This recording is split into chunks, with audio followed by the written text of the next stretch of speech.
YCS Houston is heating up. 16 eliminated, only 16 remain. Who will make top 8? Let's begin with the blue chair. That is right, hailing from Plano, Texas, Aditya D.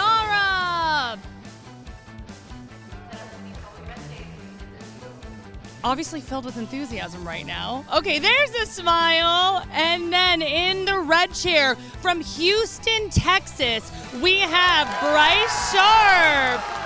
Fun fact, he owns 100 chickens. There you go. Okay, crowd, I need y'all to get real loud for both competitors here. Can we get real loud? Okay, I need y'all to get louder than that. Y'all, give me a cheer. Okay, there we go. Let's get this started and send it back to our casters.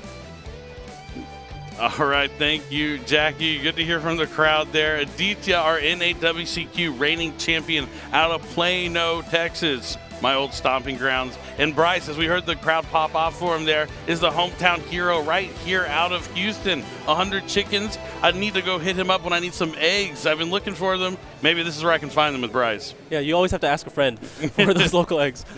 Yeah, definitely want to keep an eye out for that. But this is going to be a matchup of Mermail Atlantean against Ryzeal. And I believe this is going to be a pure Ryzeal deck, which we haven't seen a lot of on stream this weekend. It's always been the Fiendsmith Ryzeal, maybe like the Shark Ryzeal deck, but this is just pure. Yeah, surprising to not see the inclusion of just the small little bit of Sharks to really amplify your plays, giving you 2 additional level 4s to either go into Bomb and Shark or just go straight into Duo Drive, sieve some of those pieces, but opting to just keep it as streamlined as possible. And then we have the Mermail Landing strategy that we've seen be so powerful going into this tournament, being able to take down Buenos Aires and still have a strong showing here in YCS Houston. Yep, that's right. We're in top 16. I'm really excited to see this Mermail Atlantean deck. It's a deck that can do really cool things when it goes first, but it can also go second and put out a lot of damage, as we've seen earlier in the tournament.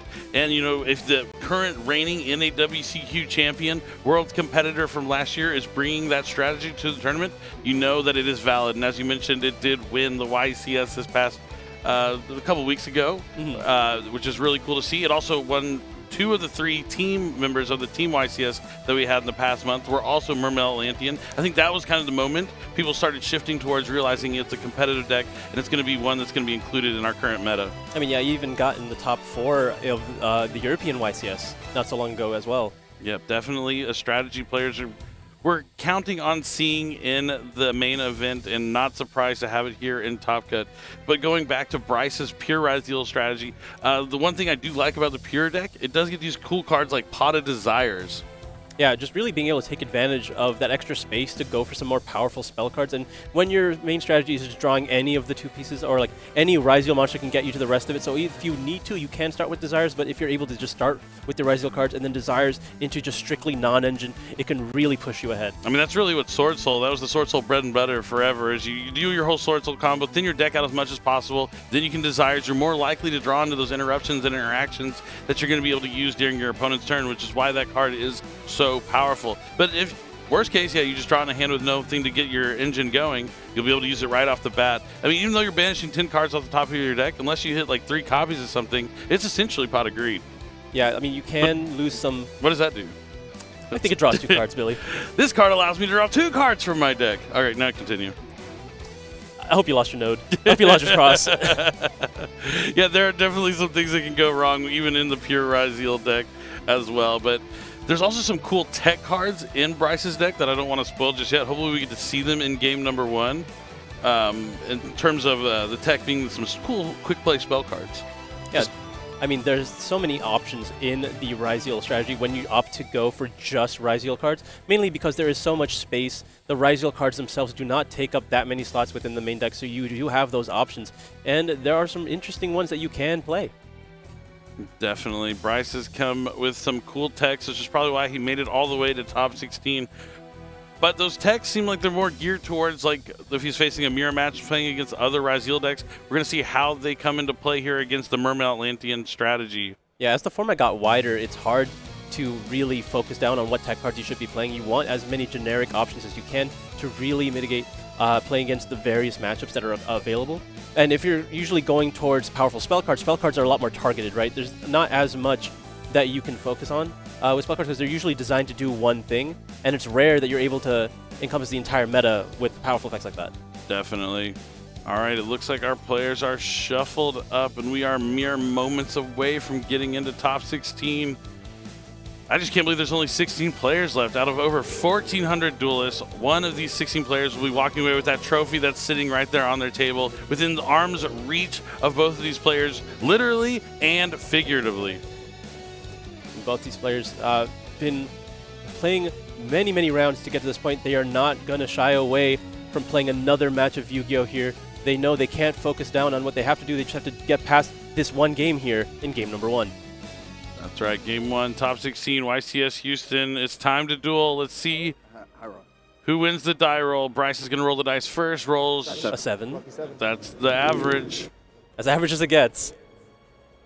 That seems like less. Snake Eyes. 2 is not going to be enough to beat 7. And now Bryce will be opting to go first. And our top 16 match is underway. I think this is a situation. Wait. Oh, it looks like we're activating something in the draw phase, and that is Mulcharmy Fuwalos. Fuwalos being activated in the draw phase. Interesting choice there. I imagine at this point, both players have some kind of matchup knowledge of their opponent. You know, going into the top 16, it's very easy to see what players have been playing throughout the tournament, especially when there's so few remaining. Definitely. And the advantage he gets there from using the Fuwalos in the draw phase instead of waiting is he's playing around cards like Triple Tactics Talent, needing the cards to be activated during the main phase only. So leading things off here with extra Ryzeal to send Duo Drive to the graveyard. The reason you send Duo Drive there is because when you Xyz summon another copy of Ryzeal Duo Drive, it will be able to attach a Ryzeal monster from your graveyard underneath as material. Yeah, normally, at least in the beginning of Ryzeal's dominance, you would send just any other monster like Aggregator because you didn't need to actually be able to use Duo Drive's effect to attach because you would usually search a copy of Ryzeal plugin along with the Ryzeal Cross to then insulate yourself from Nibiru, because at any point if your opponent activates Nibiru, you could chain plugin to give your Duo Drive a material, and then you could add Resolution, use Cross to negate it. But since a lot of players have opted to take out plugin, now they need to put that extra material in the graveyard so Duo Drive will have a material once Cross is out of the field. Yeah, very interesting to know how that has developed as the format has shaped out. But we're going to see the Sword Ryzeal come down next, and then that's going to add a copy of Ice Ryzeal from the deck to the hand. Unlikely to see Bryce summon it unless he's willing to commit to giving Aditya more cards here. Aditya choosing to shotgun the Fuwalos. This is a kind of an indication that your hand is strong. You don't need the draws as much. You just want to stop your opponent. Stop your opponent, play around talents, all the sort of indicators that we're getting here from Aditya. I mean, that's something you got to do when you're playing Yu-Gi-Oh! Is wonder why. Why is my opponent deciding to use the card when he's using it? And sometimes you can maybe get some more information than you otherwise wouldn't.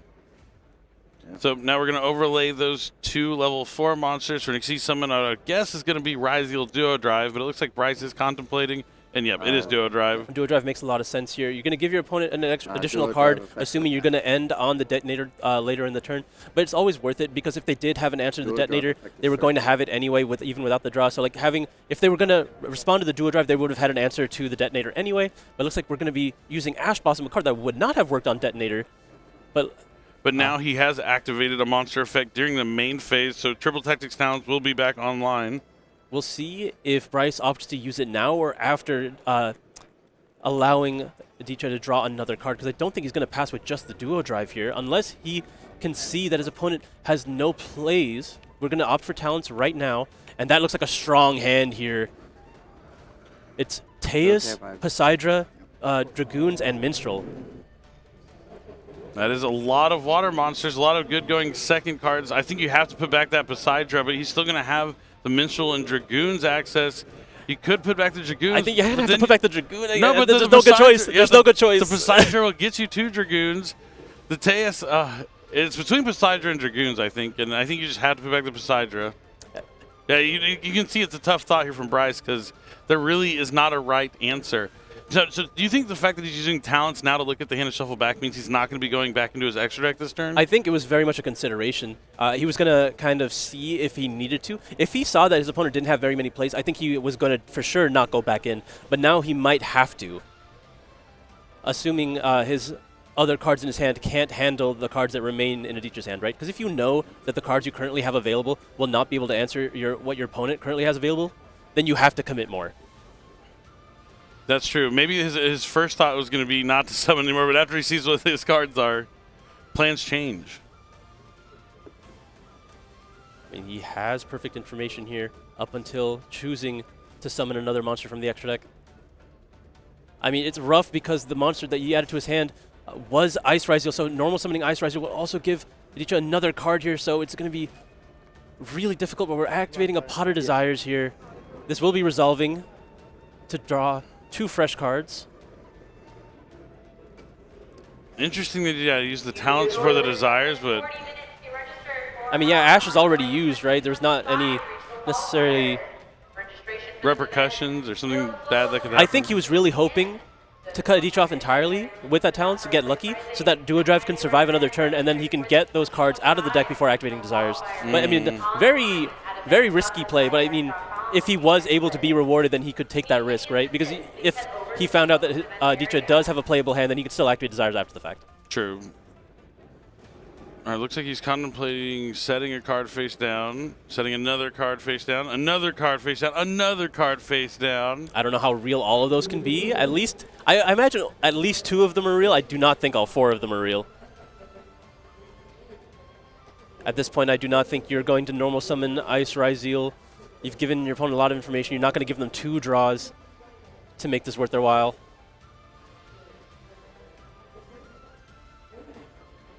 Are we setting it? We're setting it. Sets Ice Ryzeal. Oh, man, taking a lot of risks. We end up putting back the Dragoons, right? Poseidra is able to go after a lot of these cards here.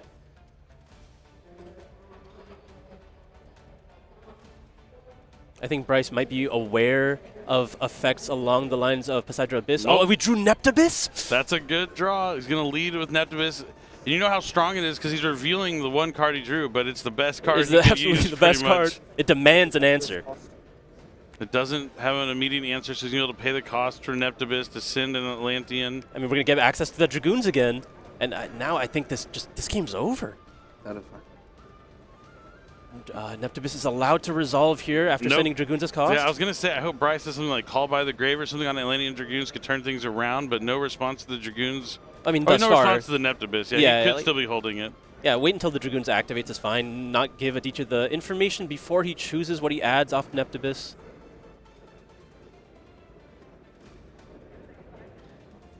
Given, I think, if it was a Call by the Grave, there was potentially reason enough to use it on the Ash Blossom or the Fuelos, right? So it's highly doubtful that there is a Call by the Grave set. We're going to be adding the Abyss Shrine, and then Dragoons was able to activate and resolve to add Shadow Squad. Here Aditya trying to run through what those face downs could possibly be. Metaltronus is a fair assessment. It's a card that's popular in a lot of main decks this weekend. Not so strong against the Atlantean Mermail deck. I mean, he can lead with Poseidra, or it looks like we're going to be leading with Teus.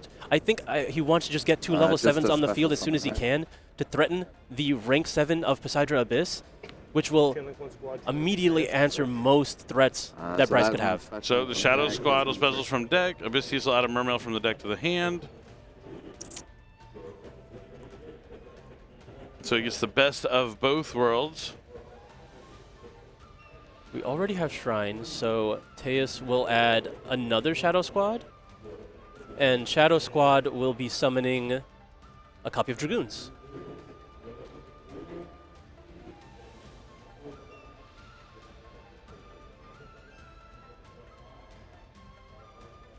Looks like still no responses from Bryce.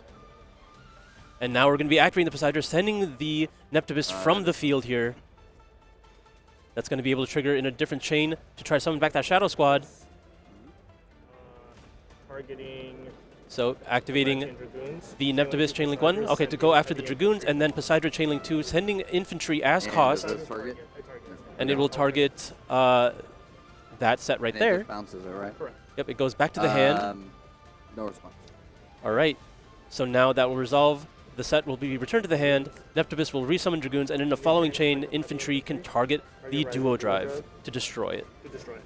Yeah, no response. Duo Drive is going to duo down to the graveyard. Slowly but surely, Aditya is getting rid of Bryce's resources while amassing more of his own, and now we have 2 level 4s. We're going into Bahamut Shark.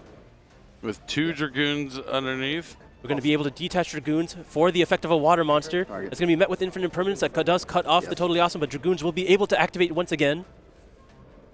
I mean, that's the big part about the Bahamut Shark, is not only are you attempting to special summon a Totally Awesome, you're also going to be able to trigger the effect of the Dragoons, which is just huge. I'm surprised Bryce is still trying to play. 1, 2, 3, 4, 5. I think he's at 5. Oh, he's 4 right now, I think. The Fualis is a wind. Fualis is a wind, yeah. Yeah, so he's at 4, I believe. So he needs to get 1 more water monster in the graveyard before that Moonland Glacier is online. Looks like we're going to be overlaying Summon Abyss Trait. for the Abyss Trait. Effective Abyss Trait. Abyss Trite's going to bring Resummon. back Target Atlantean Dragoons to summon. Dragoons again. And now we can overlay for Poseidra Abyss. Special Poseidra Abyss. Okay.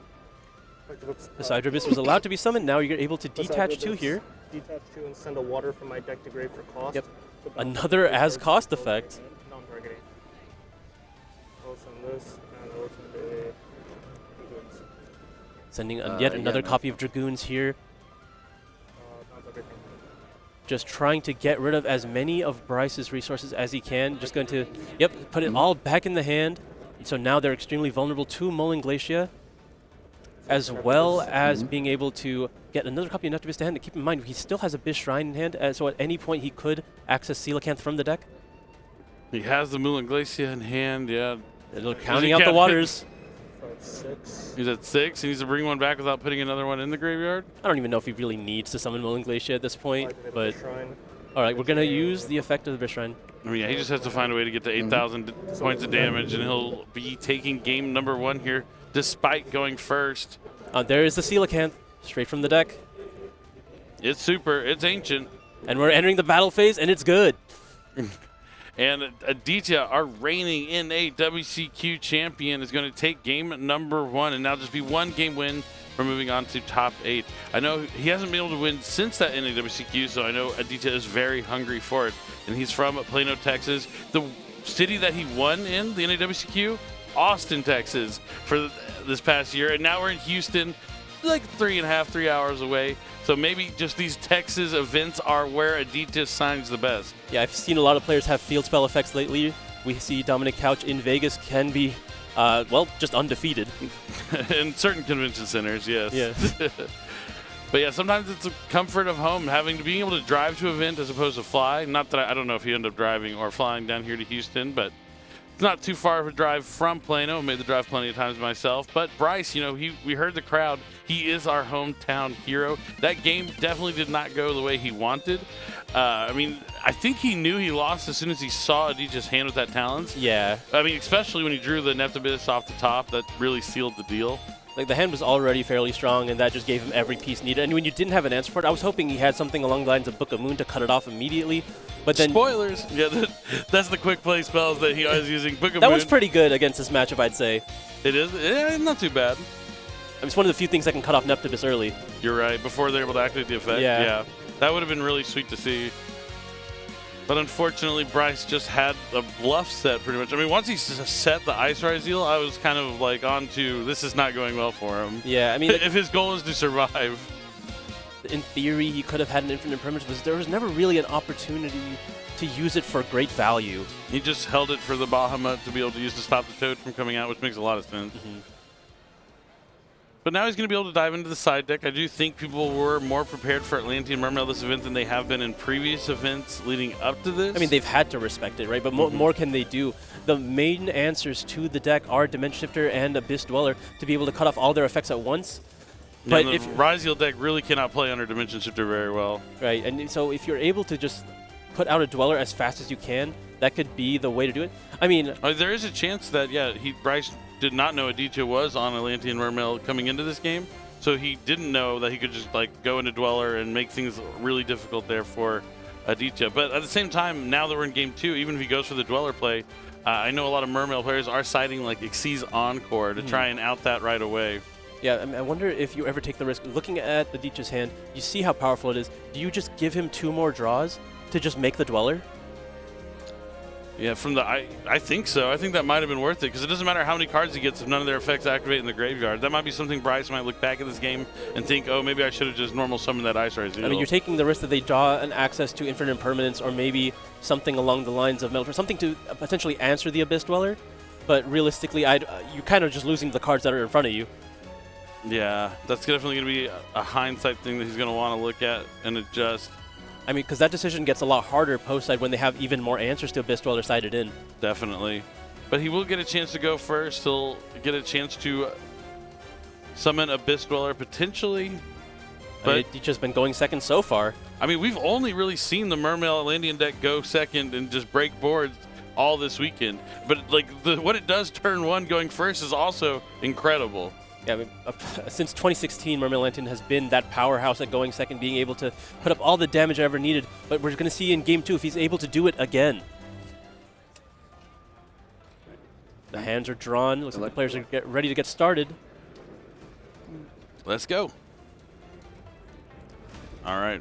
Bryce, looking at his hand.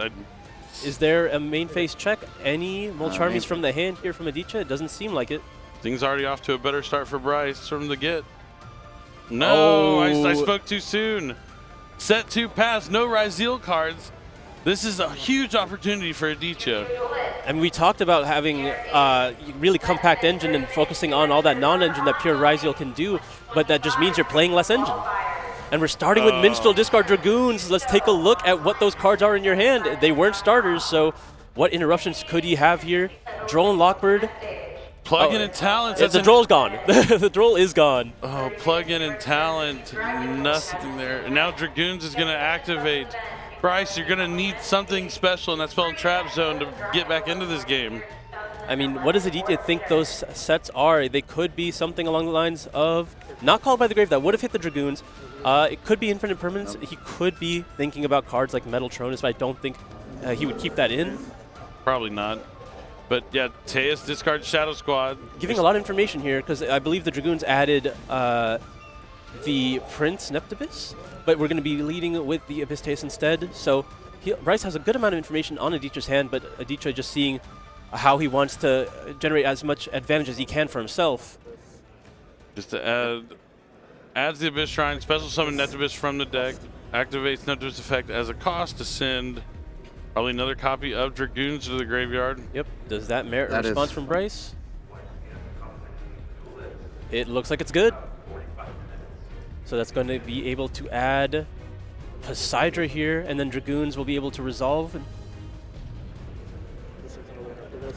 Getting another copy of Neptibus.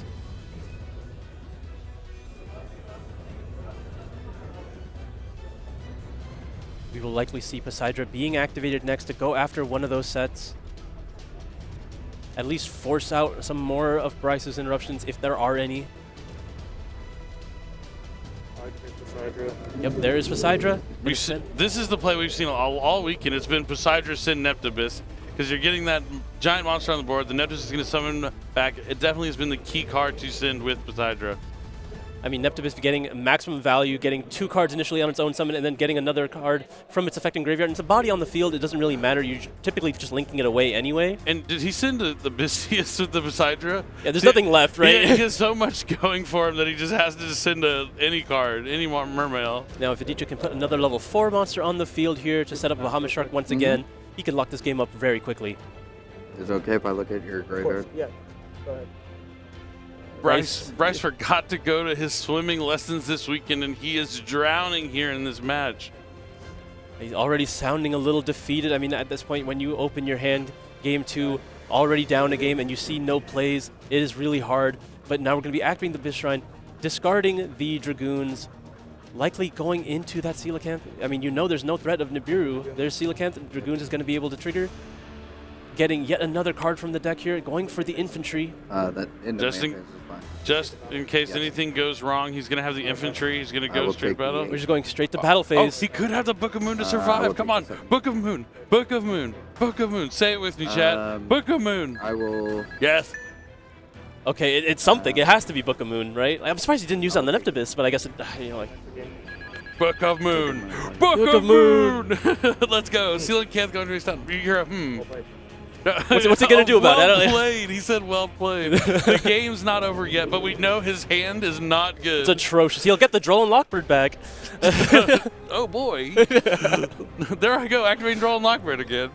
But no, I mean, there's plenty of top decks. Pot of Desires would be a great one, but Aditya is going to make phase 2. He's not even close to done with his turn just yet. Aditya just really needs to find access to a way to summon Bahamut Shark here, because then you can just set up an interruption for you. He has it right here, yeah. Yeah, I mean, that's what I'm looking for. He's going to summon the other Dragoons.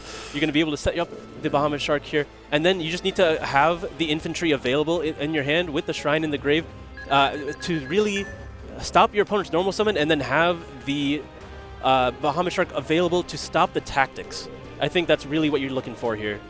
Yeah, I wish he had Nibiru. Nibiru the Primal Being just has not been coming down for duelists this weekend. I mean, I don't think that would have been useful into the Minstrel, right? We started with Minstrel.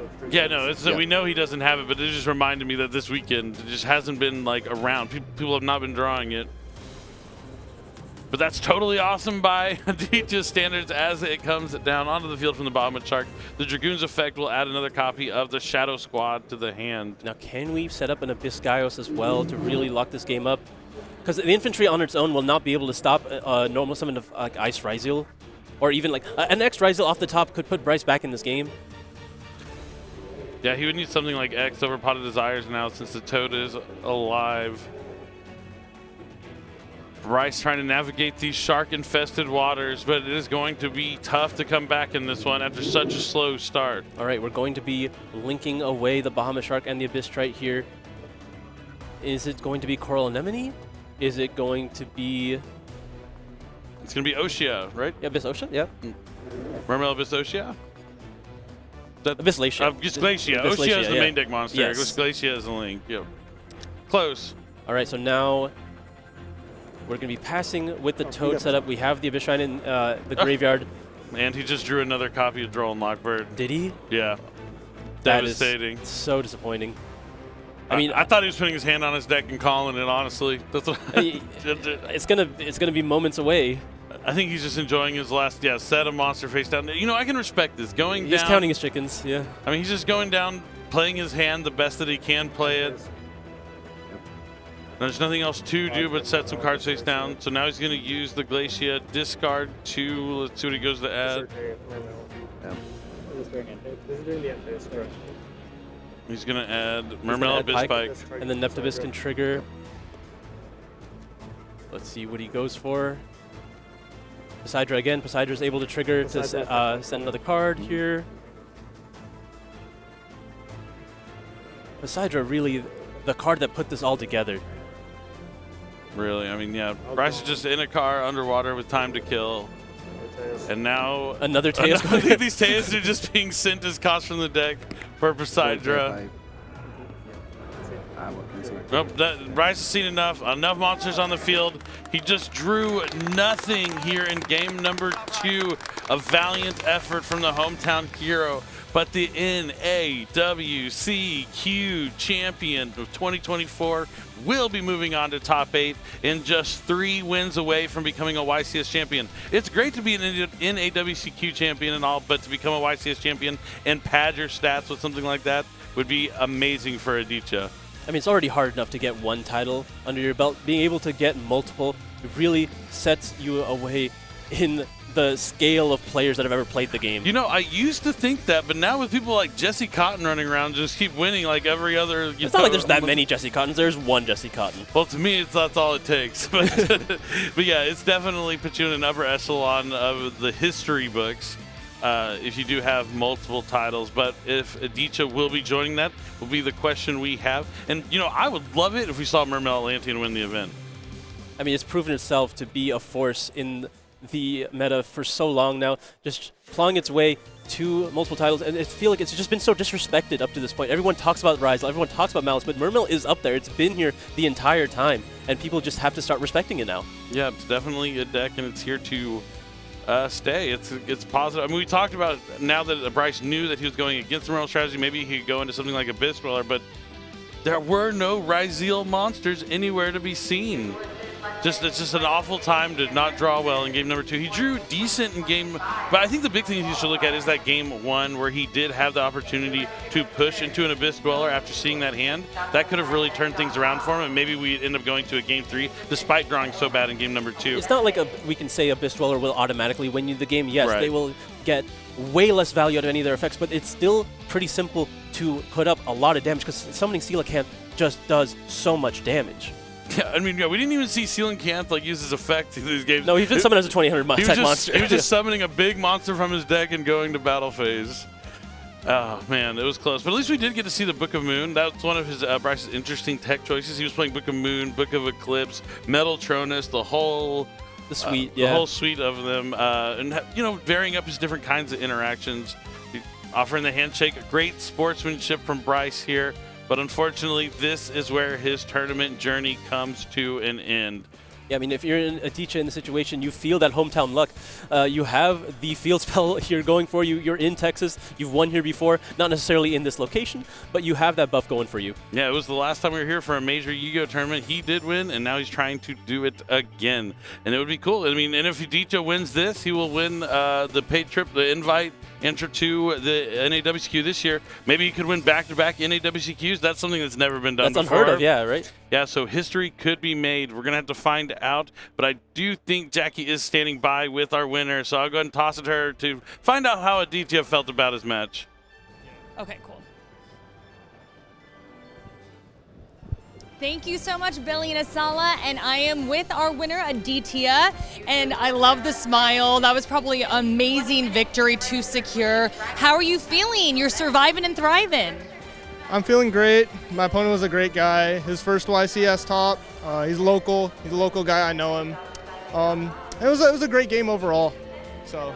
Fantastic. And our casters were talking about Jesse Cotton and how he has multiple titles. I'm sure this is a goal you're eyeing as well. Yeah, this would be my second premier win if I got it. My goal overall is to win a regional, win a YCS, well, I meant to like top Nats because like I wanted to go to Worlds. So I ended up winning Nats, and that was just like an extra step. And then go to Worlds. So like the 4 goals, that was it. I love it. Dream big, right? Focusing on this tournament though, do you have a game plan moving forward? Just play as much Yu-Gi-Oh as I can, adapt to the formats. I can't wait to see what's like in store for the next set. I believe it's, what's it called? I don't remember the set name. That's okay. Okay. But like, yeah, with all the new Malice cards coming out, I'm really excited to play that deck as well. So yeah, that's pretty much it. Talking about decks, I believe you're the only Mermail deck that is left in the tournament. So can you talk to me about your deck choice? It was just the deck I was most comfortable with. I was testing a lot of Odeon Fiendsmith, the new release out of Maze of the Master, and I just saw too many. The matchups were just too difficult into the Ryziel matchup and the Malice matchup. The Malice matchup especially is really, really hard. So I just took a comfort pick. I've been playing the water deck, Mermail Atlantean, for the past 2 YCSs at YCS El Salvador and YCS Las Vegas. So I just took it today, and I happened to do well. So. Yeah, you're familiar with it. That totally makes sense. Is there anything that you want to say to those watching at home, to the crowd here right now? Dream big, play a lot of Yu-Gi-Oh, just have fun. Aditya, thank you so much. Fantastic playing and great interview. I'm going to send it back to our casters.